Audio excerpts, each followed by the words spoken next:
Muchísimas gracias por seguirnos. Aquí está el ingeniero Antonio Almonte, que viene en representación del Ministerio de Energía y Minas. Y la pregunta obligada para comenzar, además de darle la bienvenida, ingeniero, es cuál es la situación ahora del sistema energético nacional después de esa tanda de apagones que tuvimos la semana pasada. Sí, hombre, cómo no. Agradecerte, Adalberto, y a ti y a Millicent por nueva vez darme el honor de venir aquí a este programa. Mucho gusto y buenos días a todos. En realidad, tal y como anunciamos el pasado jueves en una rueda de prensa al país, dijimos en esa rueda de prensa de la tarde que a partir de la noche de ese mismo día se iba a producir una disminución significativa del déficit de generación, que fue la causa efectiva de los apagones la semana pasada. Y cuando lo dijimos es porque habíamos iniciado gestiones para agregar nuevas unidades o aumentar la producción de algunas unidades ya conectadas al sistema a los fines de paliar la situación. Esa misma noche del jueves pasado, pues prácticamente desapareció el déficit de generación. El viernes lo pasamos sin déficit, el sábado también sin déficit, el domingo no solamente sin déficit, sino con un exceso o reserva. Ayer porque disminuye el consumo los fines de semana. Disminuye el consumo el fin de semana, pero también es el impacto de la nueva agregación de generación. Y hoy amanecimos, ya tiene que haberse reducido, pero temprano, a las 6 y pico de la mañana, teníamos un exceso de más de 400 megavatios, y las proyecciones que tenemos es que, aunque va a aumentar la demanda y se va a reducir la reserva, la proyección es que podemos pasarnos todo el día sin ningún tipo de déficit de generación. De generación de electricidad y sin apagones. Y nosotros seguimos trabajando para lograr mantener la estabilidad, como lo habíamos hecho durante más de año y medio, del servicio eléctrico. ¿Y qué fue lo que falló en esta ocasión, ministro? Vimos algunos comunicados que hablaban de la salida de varias plantas por un tema de mantenimiento, pero usted sí, hubo una coincidencia. ¿Coincidencia? Bueno, no solamente la información que tenemos, es también la creencia que tenemos, de que hubo una coincidencia de plantas que salieron para mantenimiento programado y plantas que salieron por pocos días y otras por más días por averías. Y eso sucede, es decir, eso es relativamente... ¿Este país está acostumbrado a eso? No, ¿Lo ha sufrido muchas veces? No, yo lo voy a decir, exacto, yo lo voy a decir muchas veces, le voy a decir que es lo que sucede. Es decir, hubo casos de plantas que salieron para mantenimiento que estaban programados. Todas las plantas eléctricas del mundo tienen programaciones de mantenimiento. Ese es el caso de la AES. Exacto. Todas las plantas eléctricas del mundo... ¿Esa entró ya? Sí, entró hace varios días. Todas las plantas eléctricas del mundo tienen programas de mantenimiento porque es normal. Sí. Los seguros incluso, que la compañía que aseguran esas plantas, miren eso, establecen como una obligación que ellas tienen que mantener un mantenimiento que le permita garantizar su durabilidad.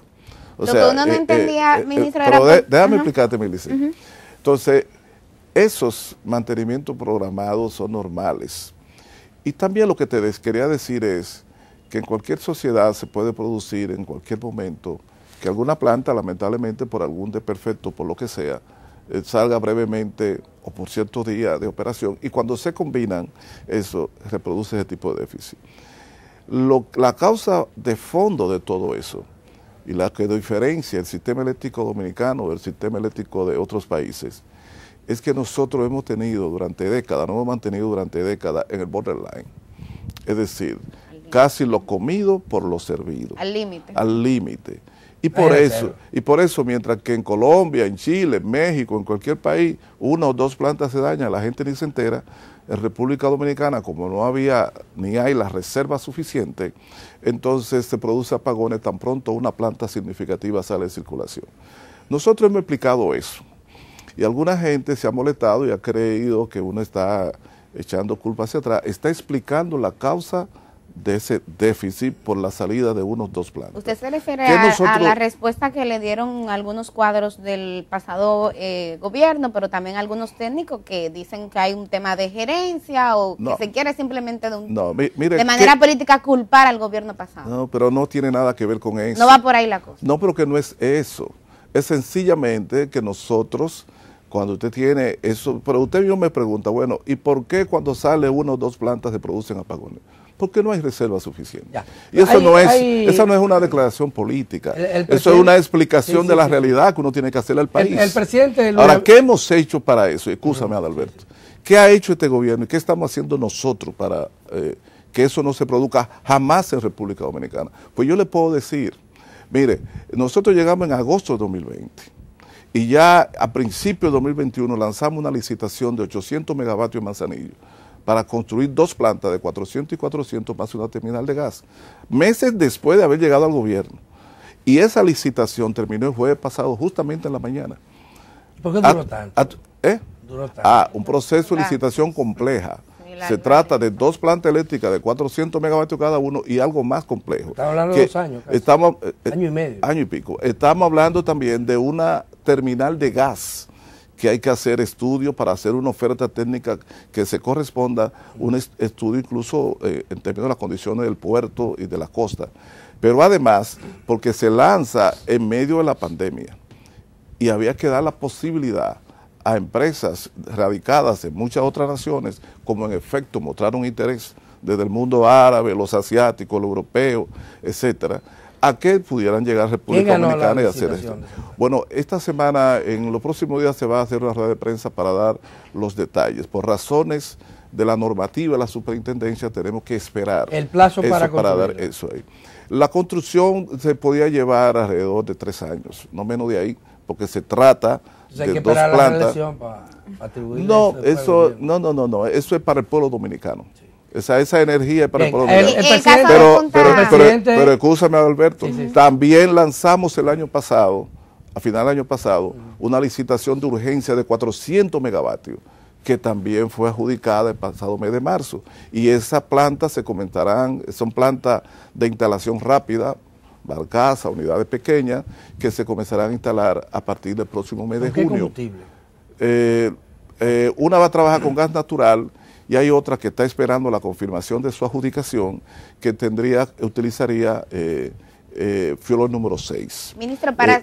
y con eso, o sea, yo estoy diciendo qué estamos haciendo. Esos 400 megavatios licitados de urgencia. Y otra licitación que lanzamos en enero de 800 megavatios también de medio término. Eso significa que este gobierno lo que está haciendo frente a esta experiencia dolorosa es tratando de instalar 2.000 nuevos megavatios para que la República Dominicana jamás vuelva a sufrir apagones porque falla una planta. Ahora, en lo que eso se instala, pues usted sabe que construir una planta, instalar una planta eléctrica, se lleva tiempo. Lo importante es hacer lo que estamos haciendo, lanzar la licitación, contratar su construcción, sin invertir un centavo el gobierno dominicano. Nosotros no vamos a invertir un centavo. ¿Cómo así? Claro, el sector privado, la empresa privada que gana la licitación es la que construye a su entero costos y compromiso. Y nosotros, a través de la distribuidora, le compramos la energía que produzca. Pero nosotros no tenemos que ver con préstamos, no tiene que ver con construcción, ni con contratación de construcción, ni nada de eso. ¿La propiedad de la planta? Privada igual. La planta es propiedad de quien la construye, de quien la establece, es privada, porque a nosotros lo que nos interesa es la energía que ella produzca. La licitación que hemos hecho, sobre todo en el caso de Manzanillo, es histórica. Son 800 megavatios más grandes que Catalina y no se ha producido en esa licitación un solo escándalo. La energía que le va a vender al sistema eléctrico dominicano es más barato que la de Punta Catalina. Para cerrar el balance que nos hacía de las plantas que han entrado y salido, el caso de la unidad de Punta Catalina, que también se había anunciado, era de las que había salido. ¿Ya se pudo retornar? Creo que retorna a fin de la semana que viene. Sí, tengo que decir por una razón muy sencilla. Lo que se ha anunciado es que estará en línea el 30 de mayo.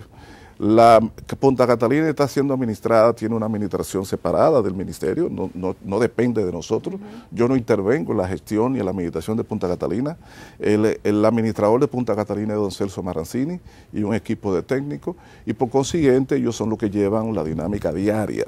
La información que se ha dado es de que a final de esta semana entrará en operación Punta Catalina. Perfecto. Eso es la información que se ha dado. Por eso digo, creo, porque esa es la información. Bueno, a la ciudadanía, ¿qué se le puede decir?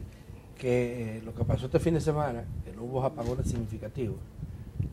Mira, Adalberto. O estamos amenazados de que ocurra. No, pero mira, Adalberto, yo te hago una pregunta a ti. Desde que nosotros llegamos al gobierno hasta la semana pasada que hubo esos apagones, ¿cuál ha sido la característica del servicio eléctrico dominicano? Abastecimiento 98-99% de la demanda. Ustedes mismos son testigos de que pocas veces la luz se le iba y se le ha ido. Sí. Pero significa te hablo de coincidencia, entonces nada quita que pueda darse otra coincidencia. No, y además, sencillamente. Y además que vendimos los meses de mayor consumo. Pero un servicio eléctrico estable. En una sociedad donde durante décadas ha tenido ese tipo de situaciones de interrupciones, nosotros estamos Pero se había mejorado el sistema. Pero nosotros lo mejoramos. No, pero antes de ustedes había mejorado. No, pero óigame, nosotros, busque las estadísticas. Nosotros estamos abasteciendo 98 y 99% de la electricidad desde que llegamos. Y por eso la población dominicana se acostumbró al servicio estable, que vamos a recuperar, lo que lo hemos estado recuperando ahora en estos días, y vamos a seguir trabajando para mantener ese servicio estable de la electricidad. Y hemos hecho esas licitaciones que he dicho, para la instalación de esa nueva planta de manera urgente, precisamente para que este país no vuelva a sufrir esa situación. ¿Nueva planta de manera urgente se refiere a la que ha mencionado? Sí. No, mira, Alberto, 400 megavatios urgentes significan que algunas... el tiempo que se ha establecido en la licitación para la instalación de esa planta es hasta octubre, porque se trata de lo siguiente. Esa es la energía cara.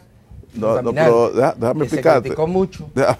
Déjame explicarte. Sí. Se trata de unidades, por ejemplo, unidades pequeñas, turbinas pequeñas que producen con gas natural, que van a ser instaladas en una de las corporaciones que genera electricidad en este país, o sea, la planta de las empresas que genera electricidad, y entonces tiene las instalaciones para adecuarlas rápidamente.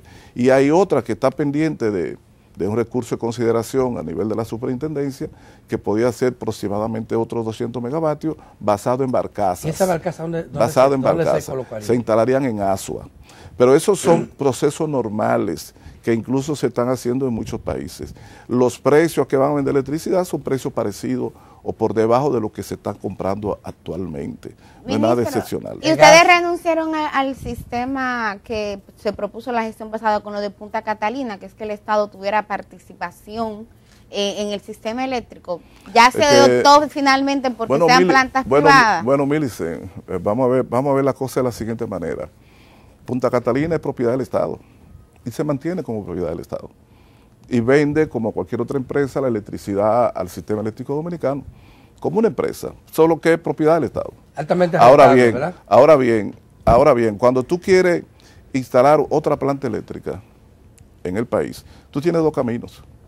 O tú decides, el gobierno, tomar su dinero del fisco y préstamo para construirla, o tú le dices públicamente a través de licitación: yo estoy dispuesto a comprar tal cantidad de electricidad durante tal periodo. El que la instale y me la venda, perfecto.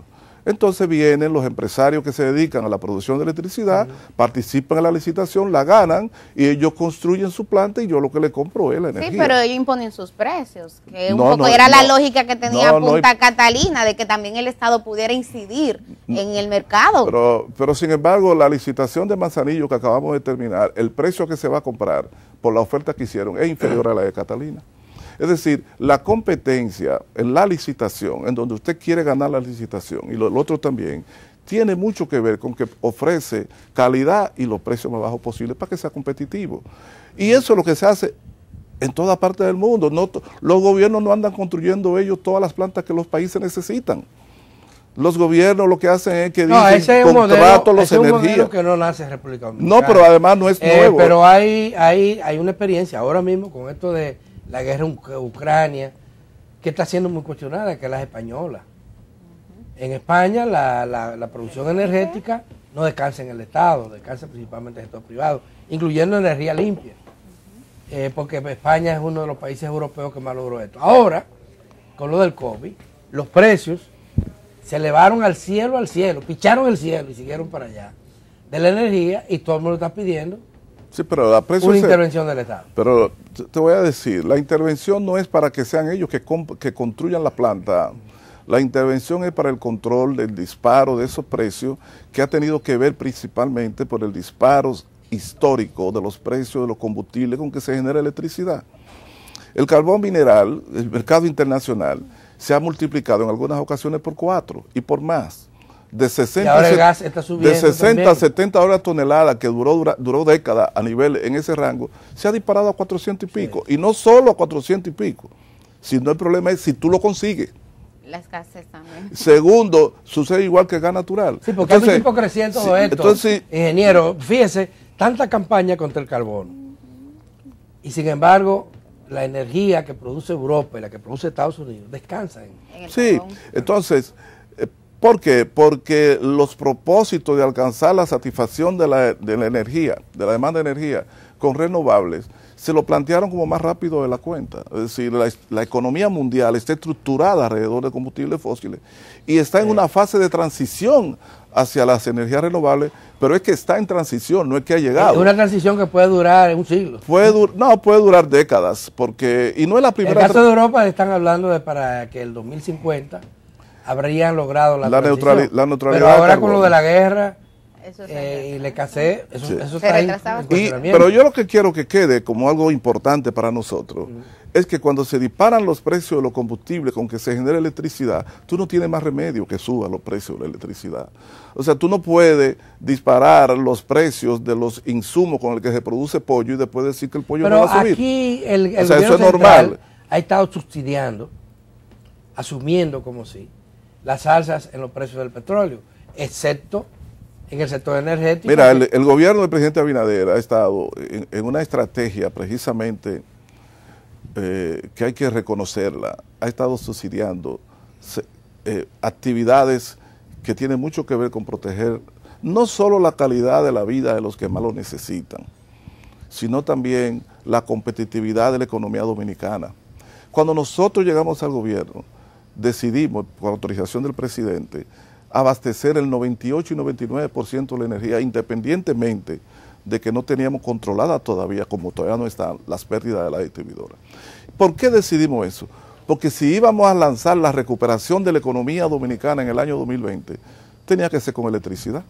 Usted no puede relanzarle, usted no puede despertar el turismo, estimular el comercio, no puede estimular la industria y la pequeña empresa con apagones. Entonces nosotros decidimos abastecer el 99% de electricidad al país y lo mantuvimos, y esa estabilidad del servicio es lo que ha hecho que cuando la gente tiene un par de días de apagones por interrupciones, se altera porque está acostumbrada a recibir un servicio estable de electricidad como no lo había tenido antes. Y como lo merece. Y lo merece, y es lo que debe ser, y es nuestro empeño, y precisamente como es nuestro empeño... Ingeniero, pasó lo peor. Como es nuestro empeño, es que hemos lanzado esas licitaciones para que este país tenga, dentro de 2 o 3 años, 2.000 nuevos megavatios, que va a hacer que tengamos electricidad en cualquier circunstancia, que fue lo que debió hacerse hace mucho tiempo, porque esa es la estrategia. ¿Tú sabes cuánto ha subido la demanda del 2020 al 2021?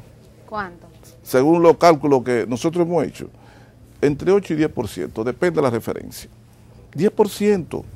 Generalmente la demanda de potencia en la República Dominicana y en los países sube pues 2%, 3%, etcétera. República Dominicana ¿Y a qué se atribuye? Tiene desde el 2014 al 2020 con un crecimiento de la demanda que sobrepasa en promedio el 5 o 6%. Tiene que ver con el desarrollo de la economía, la dinámica de la economía y la expansión de todas las actividades productivas. Exacto. Bueno, con todo lo que pasó en el 2020. En el 2020, de 2020 a 2019 el crecimiento fue de 5%.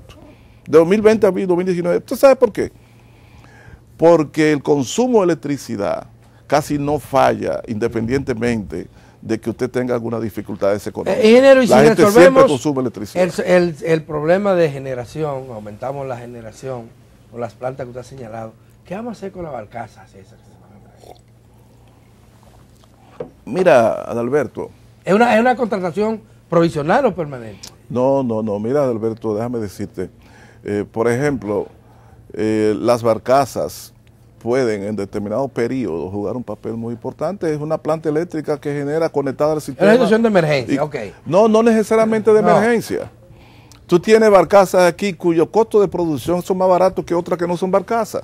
Pero el impacto ambiental es muy fuerte. Eso es otra cosa. Y hay resoluciones. Bueno, esa es otra cosa. Esa es otra cosa que había que ver. Un aspecto legal, además del ambiental. Está bien, pero habría que ver de qué barcaza estamos hablando y de cuál circunstancia estamos hablando. Lo que yo quiero decir es que una barcaza que produce con gas natural, pues produce el precio de generación es igual o más competitivo que muchas otras que están colocadas en tierra. De lo que se trata no es dónde está conectada la planta, sino cuáles son las condiciones en términos ambientales, cuáles son los precios que produce y la calidad de la estabilidad del servicio eléctrico.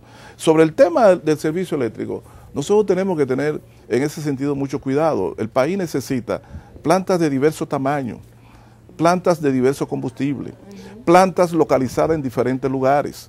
Y necesita generación no solo para satisfacer la demanda, sino para tener una reserva que en los casos en que se vaya una planta o dos, el país sigue encendido. Exacto. Y ese es el trabajo que está haciendo. ¿Cómo va el tema de las que estamos pérdidas? Haciendo nosotros por primera vez. Ministro, el tema de las pérdidas, perdón, porque usted ya hablaba del comportamiento de la demanda. En el caso de las pérdidas, ¿cuál es el comportamiento Nosotros actual? hemos controlado la pérdida, aunque no la hemos llevado a los niveles deseables para un sistema eléctrico más competitivo. Todavía las distribuidoras no han podido no han reducido la pérdida de esos niveles, pero es sobre todo por un caso paradigmático, que es el caso de este, que la encontramos en un nivel de pérdida de 50 y pico por ciento, 50%. Y está ahora mismo en un nivel de pérdida de alrededor de 40%, y cuando saca el promedio de la 3 te da alrededor de 30%. Pero ciertamente de norte y de sur tienen una pérdida de 20 y pico, pequeño, y de norte prácticamente a veces baja hasta de 20%. O sea, nosotros hemos estado haciendo esfuerzo. Ahora, ¿qué pasa? Que queríamos hacer en este año, tenemos los planes de hacer en este año un impulso grande de inversiones en medidores, etcétera, para fines de aumentar los cobros.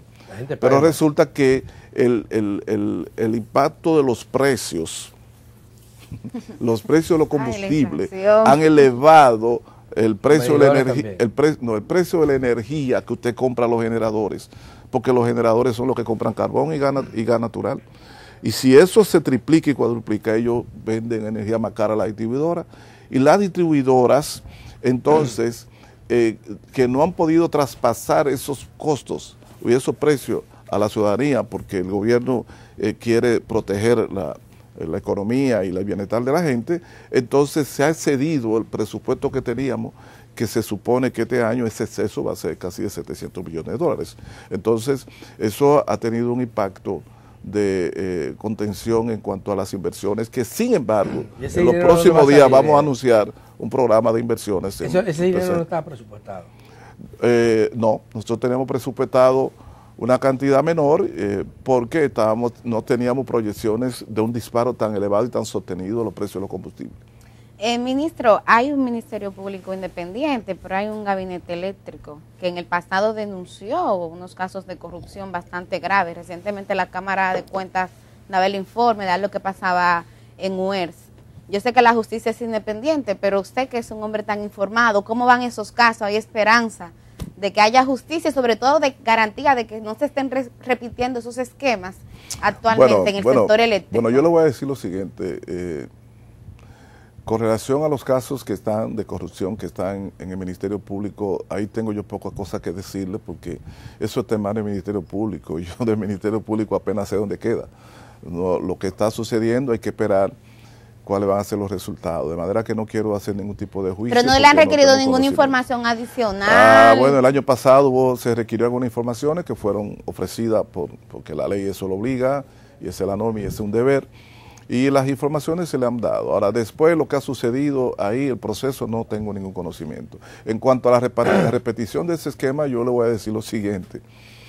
Una de las características de esta gestión es que usted no ha encontrado escándalo de ese tipo, esquema de ese tipo, por lo menos en los ámbitos donde yo tengo alguna influencia y control en el sector eléctrico de este gobierno. Enero. Y además, le digo, la licitación de Manzanillo, 800 megavatios, más grande que la de Punta Catalina, una terminal de gas la más grande del país, la dirigí yo, ese comité de licitación lo dirigí yo, adjudicamos el jueves pasado, y durante todo ese proceso no ha habido, usted no ha escuchado una sola protesta ni reclamación, no ha habido un solo escándalo, todo se ha hecho de manera transparente. Las licitaciones que nosotros hemos estado haciendo, en las que yo coordino y dirijo, se han hecho transparentemente con veedores de personalidades y frente a todo el mundo. Qué bueno. O sea, la corrupción en este gobierno, en el sector eléctrico, por lo menos en los ámbitos que yo controlo, no ha tenido ningún tipo de cabida. Ingeniero, se nos acaba el tiempo, pero quiero oír su opinión con relación al proyecto de ley ya enviado por el Poder Ejecutivo a las cámaras legislativas para tratar de reorganizar el sistema eléctrico público. Bueno, lo que pasa es que a mí me tocó un periodo y un proceso muy difícil, muy duro, que es un proceso de cambios que afectan intereses en el sector eléctrico. Por un lado, hubo el cambio de la liquidación de la CDE. Sí. La liquidación de la CDE culmina con su eliminación mediante una ley que modifique un artículo de la ley 125.01, que fue la que creó la CDE. Y cuando esa ley se apruebe, pues eso implicará una modificación, una eliminación ya por ley de la CDE, que es como debe ser y como también siempre hemos defendido, porque el decreto aquel no fue para liquidar, no fue un decreto que declaraba su eliminación, sino declaraba los trabajos para la liquidación de la CDE. La otra parte es que hay tareas pendientes en lo que se refiere a la conformación del Ministerio de Energía y Minas, que incluye el traspaso de la Comisión Nacional de Energía al Ministerio, formalmente, de acuerdo a lo invocado por la ley 113, que crea el Ministerio de Energía y Minas. Sin embargo, había un problema legal, según los abogados, y se ha propuesto una modificación de esa ley y otras cosas para poder completar el proceso de conformación y de integración del Ministerio de Energía y Minas. Ingeniero, o sea que nos acabó el tiempo. Mil gracias por... No, gracias a ustedes. Por estar aquí. Y vuelvo y te reitero, el país está volviendo a la normalidad en lo que respecta al servicio eléctrico. Nosotros estamos comprometidos con garantizarle a la ciudadanía que sigan estables recibiendo su electricidad y sufrimos como todos cuando hay interrupciones que nadie desea. Bueno, pues vamos a la pausa. Muchísimas gracias al ministro Antonio Almonte, que siempre acepta las invitaciones de Uno Más Uno. Y cuando regresemos, otra conversación interesante con Kyrenia Tavares y Arturo Rodríguez. No se vayan lejos. Ellos son técnicos sí. De salud. Sí.